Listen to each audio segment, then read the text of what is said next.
ವೀಕ್ಷಕರೇ, ಇದು ಯಾವ ಊರು? ಇದು ಮಾಸೂರು. ಮಾಸೂರು, ರೆಟ್ಟೇಳಿ ಮಾಸೂರು. ಯಾವ ತಾಲೂಕು ಇದು? ರೆಟ್ಟೇಳಿ ತಾಲೂಕು. ಈ ಕಡೆ ಇದೆ. ಹಾಂ, ರೆಟ್ಟೇಳಿ ಮಾಸೂರ ಅಂದರೆ ರಾಣೆಬೆನ್ನೂರಿಂದ 37 ಕಿಲೋಮೀಟರ್. ರಾಣೆಬೆನ್ನೂರಿಂದ ಒಂದು 30 ಕಿಲೋಮೀಟರ್. ಏನು ಮಾಡ್ತಾ ಇದ್ದೀವಿ ವ್ಯವಹಾರ ನೀವು? ನಾವು ಕೃಷಿಕರು. ಕೃಷಿಕರಲ್ವಾ? ಸರಿ. ನಮ್ಮ ಆತ್ಮೀಯರ ಅಂತ ಇವರು ಷಣ್ಮುಖಪ್ಪರ ಒಂದು ಕಾಲ್ ಮಾಡಿದ್ರು, ಬಂದಿದ್ದೀನಿ ಇವತ್ತು. ಸೊ ಈಗ ಏನಾಗತ್ತಂದ್ರೆ ಈ ಮನೆ ತೊಂದರೆಗಳೆಲ್ಲ ಹೇಳ್ತಾ ಹೋಗಿದ್ದೀನಿ.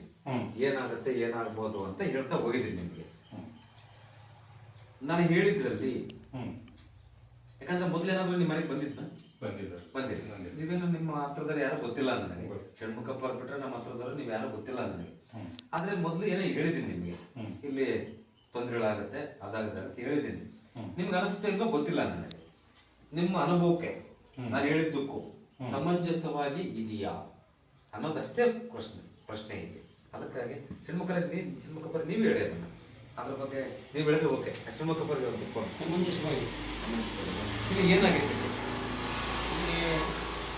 ಈಗ 2 ವರ್ಷದಿಂದ ಇವ್ರ ಅಣ್ಣ ತಿಳ್ಕೊಂಡ್ರು. ಸ್ವಲ್ಪ ಅದ್ರ ಬಗ್ಗೆ ಕ್ಲೀನಾಗಿ ಕೇಳಿ. 2 ವರ್ಷದಿಂದ ಇವ್ರ ಅಣ್ಣ ತಿಳ್ಕೊಂಡ್ರು.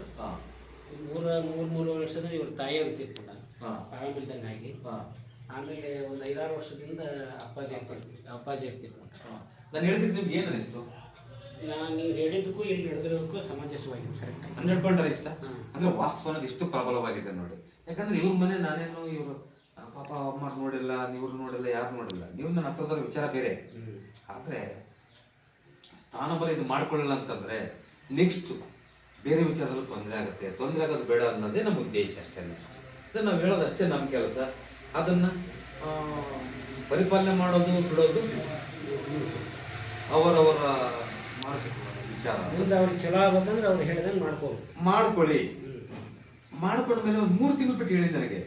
ಈಗ 5-6 ವರ್ಷದ ಹಿಂದಕ್ಕೂ ಇಲ್ಲಿದ್ದಕ್ಕೂ ವ್ಯತ್ಯಾಸ ಏನಾಯಿತು ಅನ್ನೋದನ್ನ ಹೇಳಿ.